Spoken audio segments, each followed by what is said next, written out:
So a colleague recently told me, hey, my research shows violence reduces political participation.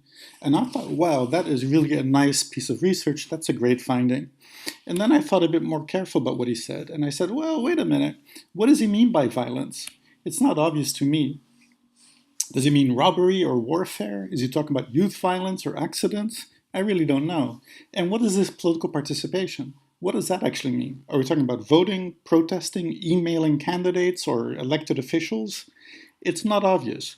So then I thought, well, it's interesting this, because a lot of the times we use these concepts like violence and governance, livelihoods and youth and gender and community. It's not obvious empirically what we're referring to and what kind of idea or definition we have of them. And we really need to do a better job in general at defining what we mean by these things. So then I thought, well, let's go through an example here and see what actually is a concept and how we can come up with something more precise. So taking violence that my friend was talking about, let's look at three parts of a concept. So we start off with us, the researcher on the left-hand side, and we're looking out into the world. And you could be looking at a data set or doing field work and physically seeing things.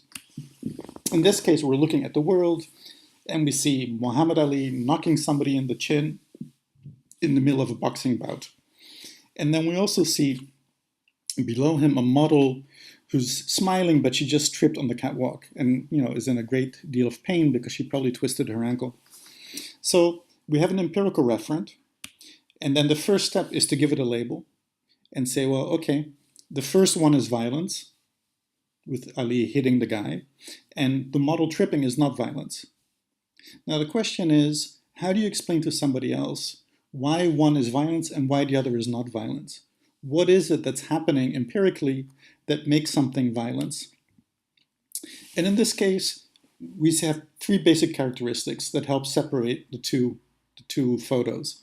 One is, the first feature is violence is an act of physical aggression. Yeah? So in the case of the model tripping, there's no physical aggression, it's an accident. Secondly, it involves two or more people.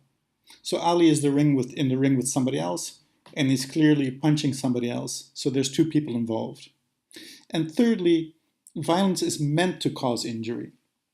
So an accident like tripping on the catwalk can't be violence because there was no intention involved.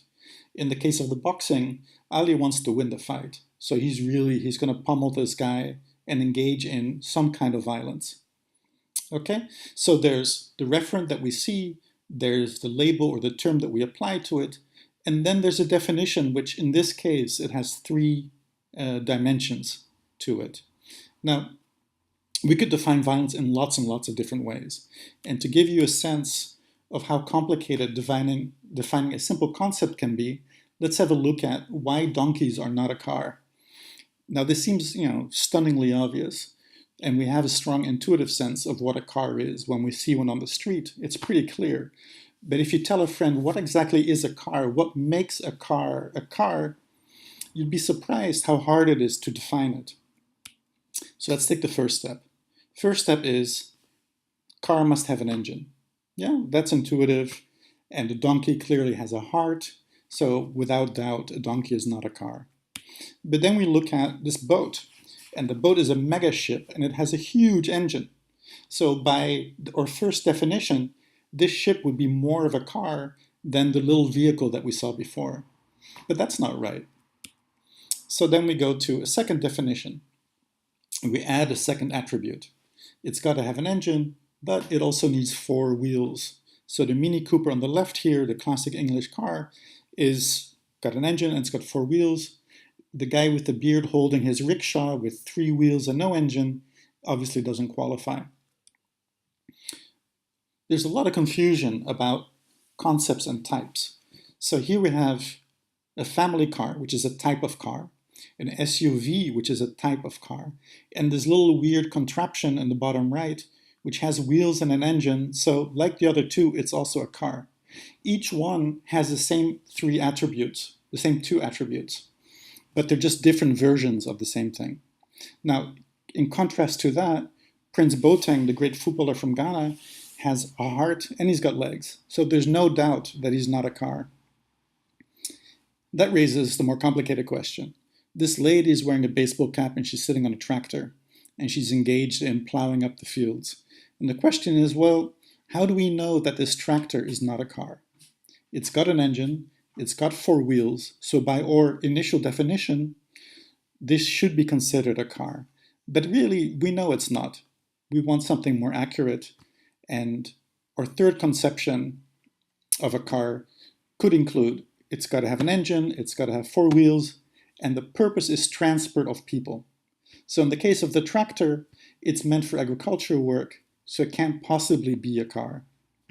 In the case of the guy on the left with the baseball cap, he's sitting in a vehicle that's transporting him. It's got an engine, it's got four wheels. Clearly, it's a car and different from a tractor.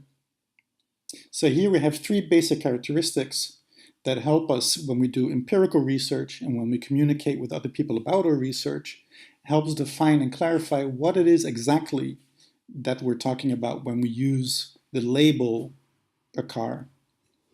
And this is why when we see a donkey or a ship or Prince Boateng or even a tractor, we're not talking about a car. But when we see this happily married couple with a parasol driving off into their honeymoon in a vehicle, we know that that vehicle really is indeed a car.